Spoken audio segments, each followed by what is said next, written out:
안녕하세요. 뜨는 아침 묵상 배용호 목사입니다. 오늘 아침에 제가 하늘을 보니까요. 너무 깨끗하고 따뜻한 날이더라고요. 한 이틀 동안 비가 와서 그런지 대기도 깨끗하고 공기도 깨끗한 것 같아요. 여러분 하나님이 만드신 공기 많이 들이키시고 오늘 좋은 일들 많이 만드시는 그런 한 날 되시기를 주님의 이름으로 축복합니다. 오늘 우리가 함께 나눌 말씀은 시편 31편 23절, 24절 말씀입니다.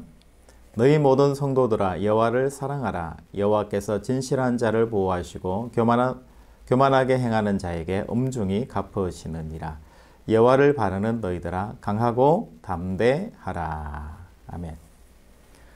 오늘도 다윗의 시인데요. 아마 시편 150편 중에서 다윗의 시가 거의 한 100편에 가까울 정도로 다윗의 시편이 굉장히 많습니다. 여러분, 그만큼 다윗이 하나님을 의지하고 하나님을 사랑했다라는 것을 우리가 알 수 있는데요.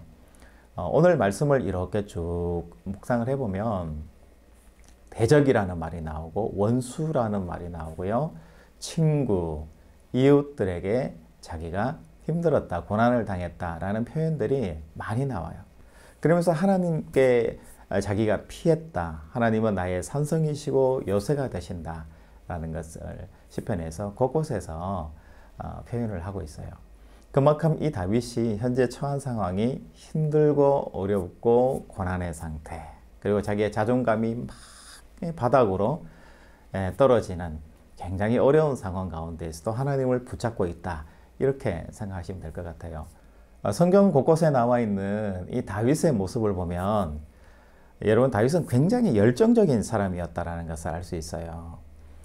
그렇기 때문에 열정적으로 진취적으로 에너지를 가지고 힘을 다해서 가지고 살아가는 사람들이 여러분 굉장히 좋기는 한데요.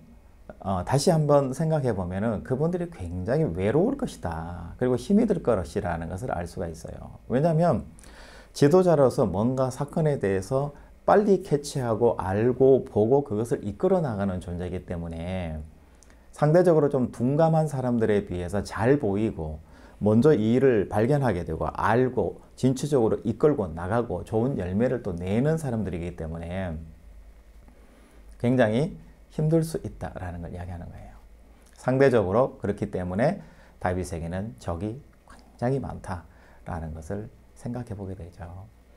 여러분 일상에서 여러분 직장 생활이나 아니면 가정에서도 한번 둘러보세요. 교회도 마찬가지거든요. 뭔가 일을 빨리 보고 일을 메이커를 하고 또 디자인해 가지고 그 일을 잘 실행하시는 분들 보면은 굉장히 에너지가 있고 진취적이잖아요. 그런데 이 에너지가 조금 상대적으로 부족하신 분들하고 같이 일을 할 때 보면은 이 에너지 있는 사람들은 과하게 에너지를 발산하는 것 같고 부족하신 분들은 또 과하게 발산하는 리더해 가는 리더에 대해서 굉장히 부담스럽게 생각하는 경향들이 굉장히 많아요. 그렇기 때문에 이 다윗과 신하의 관계, 다윗과 사람들의 관계 속에서 다윗은 굉장히 힘들고 어려운 관계들이 많이 있을 거라는 거죠. 그래서 다윗을 노골적으로 괴롭히는 사람, 시기 질투하는 사람, 대적이 되어서 다윗의 반대 입장에 서는 사람들이 많았다는 걸 알 수 있어요. 그런데 오늘 시편에서 보면 다윗이 여호와께 피할 방법밖에 나는 없습니다 라는 고백을 하고 여호와께서 나의 산성이 되시고 나의 요새가 되십니다 라고 고백하고 전적으로 하나님 앞에 의지하는 모습을 볼 수가 있습니다. 그런데 다윗이 왜 이렇게 하나님을 의지할까요? 다윗은 왕이고 능력이 많고 권세가 많은데 굳이 왜 의지하는 거예요? 다윗이 믿음이 좋기 때문에 믿음의 고백을 했다. 이렇게 우리가 생각할 수 있는데 저는 말씀을 보면서 그게 아니라 다윗이 자기 의지와 자기 힘, 자기의 능력대로 해봤을 것 같아요. 그런데 자기들이 상대해야 되는, 다윗이 상대해야 되는 그 대적이라는 것은 너무나 강력하고 자기가 극복할 수 없고 자기의 지혜와 자기의 열정과 자기의 노력으로는 도저히 안 되는 영역과 부분들이 얼마든지 있다라는 것을 다윗이 알아채고 발견하게 된 거예요. 그랬을 때 다윗이 하나님을 의지할 수밖에 없는 거예요. 나는 능력도 있고 남들이 보기에 돈도 있고 재력도 있고 괜찮은 사람이라고 사람들이 이야기하지만 나는 솔직히 내가 겪는 이 일들에 대해서 도저히 넘어갈 자신이 없고 사람을 사랑할 자신도 없고 극복할 자신도 없어요. 하나님이 나에게 지혜를 주시고 도움을 주십시오 하고 전적으로 하나님을 의지하는 거거든요. 그럴 때 하나님께서 다윗을 아들로 불러주시고 위로해 주시고 다윗의 어려운 부분들을 넘어갈 수 있는 지혜, 총명을 하나님께서 다윗에게 부어주셨다는 거죠. 그래서 하나님을 찬양하고 있는 시라고 말할 수 있습니다. 여러분, 그러니까 상담 코너인데요. 상담 코너에서 부부가 이제 상담가에게 상담하는 그 과정을 제가 TV에서 본 적이 있습니다. 이게 남편이 어떤 이야기를 했냐면, 재정권이나 아이들 양육, 그 다음에 교육하는 거, 집안에 여러 가지 장 보는 거, 살림하는 거, 모든 돈에 관련된 모든 것이 다 아내에게 넘어가 있다라는 거예요. 그러다 보니까 자기 자존감이 너무 떨어지고 자기 힘이 너무 없다. 이걸 어떻게 해결하면 좋을까? 좋은 차원에서 상담가에게 조언을 구한 거예요. 그랬더니 이 전문 상담가가 모든 이야기를 듣고 난 다음에 그러면 남편분은 사업을 하고 계시는데 사업이 잘 되냐 어떠냐라고 이야기하니까 이분이 이제 아내하고 남편이 두 분이서 가족이 같이 이렇게 여러 가지 가게를 운영하시는, 지금은 넉넉하신데 사업을 하시는 분이셨어요. 그럴 때 아내가 이야기를 하더라고요. 남편이 하는 사업은 족족이 다 결과물이 좋지 않거나 그냥 냉랭하거나 반응이 없거나 망했거나 그런 입장이었고, 그동안에 수십 년 같이 사업을 해오시면서 아내가 뭔가 주도하고 만든 사업은 엄청나게 이문을 남기거나 사업이 잘 되고, 그래서 남편 때문에 아내가 잘 된 거 까먹는, 그러다가 요즘은 아내가 주도적으로 해서 이 사업을 잘 이끌어 나가고 있는, 물론 같이 하시지만 협력해서 하시지만 그렇게 한다라는 거예요. 여러분, 그 이야기를 듣고 있던 소통 전문가, 이 상담 전문가가 뭐라고 이야기를 했을까요? 남편에게 이렇게 이야기했습니다. 남편, 불만 가지지 마시고 지금 하는 그대로 하세요. 남편분은 죽을 때까지 지금처럼 그렇게 하시면 된다고. 이렇게 남편의 마음에 어떻게 보면은 일침을 가하는 말씀을 그 소통 전문가가, 이 상담 전문가가 그렇게 하시더라고요. 그 모습을 보면서 저는 이런 생각이 들더라고요. 다윗이 이런 거였구나 라는 것을 깨닫게 된 거예요. 자기가 잘할 수 있다라고 생각했고, 자기가 왕이고 내가 능력이 있고 군사력 있고 힘이 있다 생각해서 이것저것 많은 것 다 해보고 대응해보고 했는데 결국은 잘 안 되더라는 거예요. 실패할 수밖에 없더라는 거예요. 그럴 때 하나님께 의지하고 하나님이 하라는 대로, 하나님은 승리자시고 하나님은 다 성공하시는 분이시니까 하나님의 방식대로, 하나님이 원하시는 방식대로 제가 하기를 원합니다. 기도를 통해서 하나님 주시는 응답 받아서 나는 하나님이 하라는 대로 하는 사람으로 살고 싶습니다. 그런 차원에서 하나님은 나의 요새시요 나의 산성이시요 방패시다 라고 이 다윗이 고백하는 거예요. 자기 자신을 철저하게 인정하고 고백하는 가운데 하나님 앞에 나오는 다윗, 그러면서 승리할 수 있는 다윗으로 가게 되었던 거죠.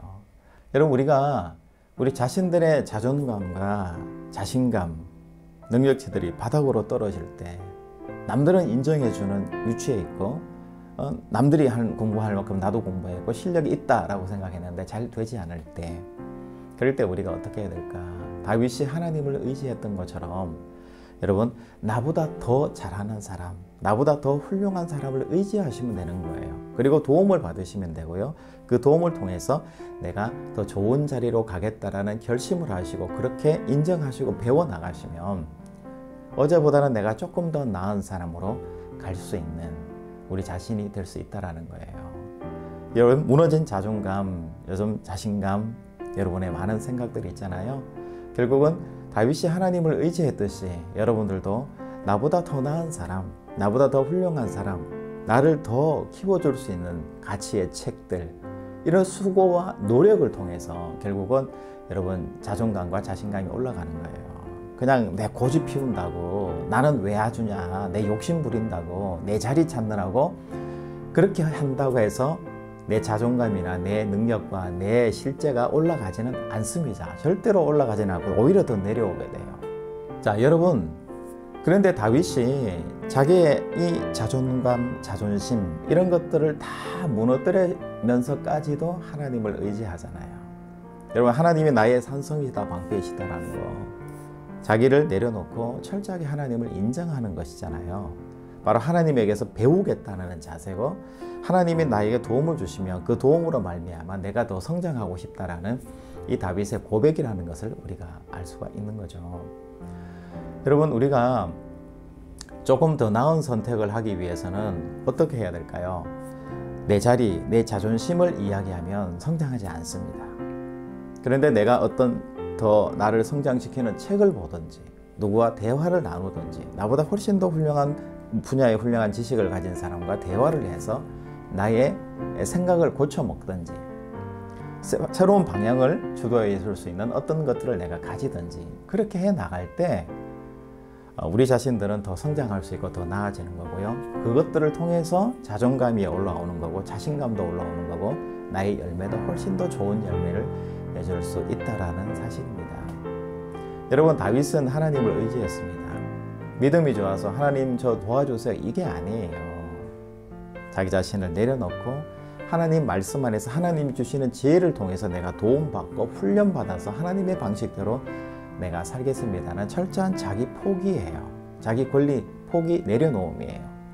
이것을 통해서 다윗은 훌륭한 왕으로, 다시 자존감 있고 훌륭한 멋있는 왕으로 세워졌다라는 이 사실, 여러분 잊지 마시고 오늘 하루를 살아내시는 여러분들의 삶이 되시기를 주님의 이름으로 축복합니다.